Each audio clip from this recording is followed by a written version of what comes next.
water is just amazing for brewing fine beer, and I think that's always been the case. And maybe that was the reason, one of the reasons for the proliferation of pubs in the village in the 19th century. Cerne Abbas started brewing in the 13th century. Back then, the Benedictine monks at the monastery brewed ale, a drink of malt, yeast and water. Beer was drunk to quench the thirst as much as anything else because of the water being so contaminated. There was no treatment of water, it all came from wells and springs, and all the effluent of life went into that, so it was a much safer option to drink beer. So yes, I think they must have brewed a lot of beer. I think you'll find most monasteries actually had their own brewery on site. Although it is not known how much the monks drank, records do show that at Beaulieu Abbey, not too far away, the monks were allocated 1 gallon per day.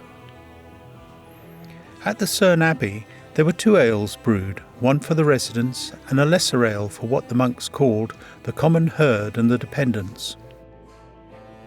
In 1539, the abbey was surrendered to the crown because of the alleged wrongdoings of Abbot Thomas Corton. He was accused, amongst other things, of keeping a mistress who it would seem had borne him children. Shortly after this came the dissolution of the monasteries by Henry VIII, and Cerne Abbey was demolished, leaving a tithe barn, the 3-storey porch of the Abbot's Hall, and the Abbey Guest House, which has been suggested may have been at one time an abbot's residence. But the brewing of beer went on, and in the 18th century it was said that the people of Cerne were more famous for beer than any other place in the county. There was the 1830 Beer Act, which the government brought in, which was to try and act against the perceived evils of the gin trade. So they wanted more people drinking beer to keep them off the gin, but it gave people the legal opportunity, as long as they paid a licence fee, to sell beer out the back door of their house if they wanted. By now, Cerne had at least 14 pubs or inns and a brewery. But the church were unhappy with this, and in 1872 at a public meeting, the vicar said he had deep regret that there were so many public houses in a parish of 1,160 souls. But by the late 1800s, the pubs were in decline. There was general recession, agricultural recession, industrial recession, and there was also a lot of competition from the bigger breweries in the local towns and cities. One or two of the pubs had their licenses withdrawn, as I said earlier, because of concerns from the local clergy about the morals of the village. Although it was said that there was no more arrests for drunkenness in Cerne Abbas than anywhere else. But the fact remained that there were, per capita, something like 4 times as many pubs in this village as there were for the average of the whole of Dorset. And now just 3 remain. The Red Lion, renamed the Giant, the Royal Oak, said to have been built with materials from the demolished monastery, and the New Inn, which in the early 18th century had a justice room where people were tried before the police courts were built in the late 1800s. Recently, brewing has returned to Cerne for the first time in over 100 years. Vic and Jodie have started brewing again on a farm on the edge of the village. I moved to Cerne Abbas in 2009 and we bought the mill house, and then teamed up with Jodie and we started Cerne Abbas Brewery in 2014, and here we are now.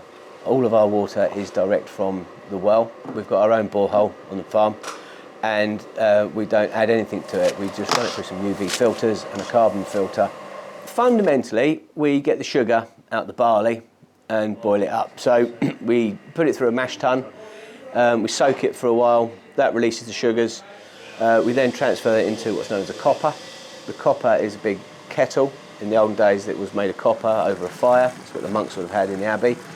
Once we bring that to the boil, we add the hops. The first hops are bittering hops, which do exactly that.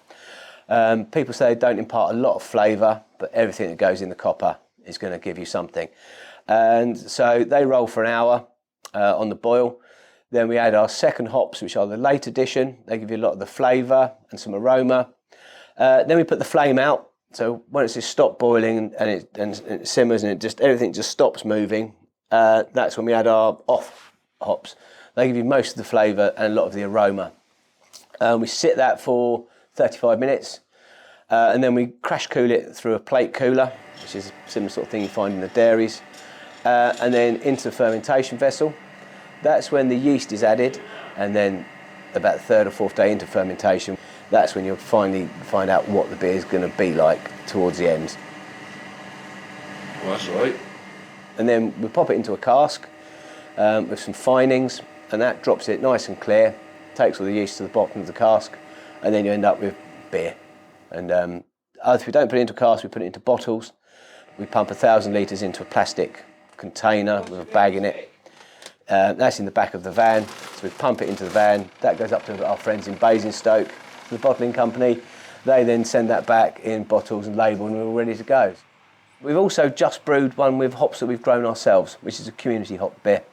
So it's the second Saturday of September. Every year we come and pick the bines that we've grown up the side of the barn, take all the cones off it, and we then brew with the green hop, and then we dry them out, and then this week we're going to brew with it again with the hops that are a bit drier, but they're still the hops that we've grown in Cerne Abbas. So add those to the barley that Will Best grows down in Godmanston for us. This really is a truly local beer. Really.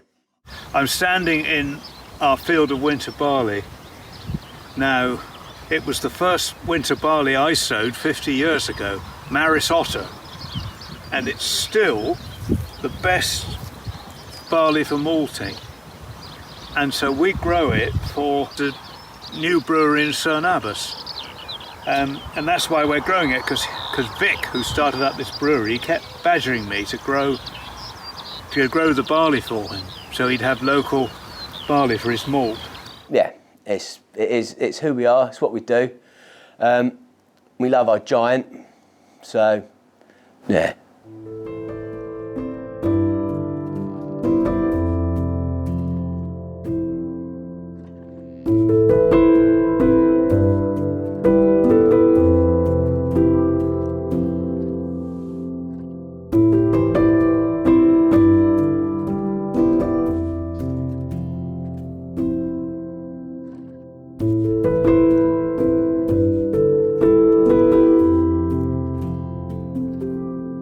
If you enjoyed this programme, please subscribe and don't forget to click on the bell so you will be notified when there are new programmes available.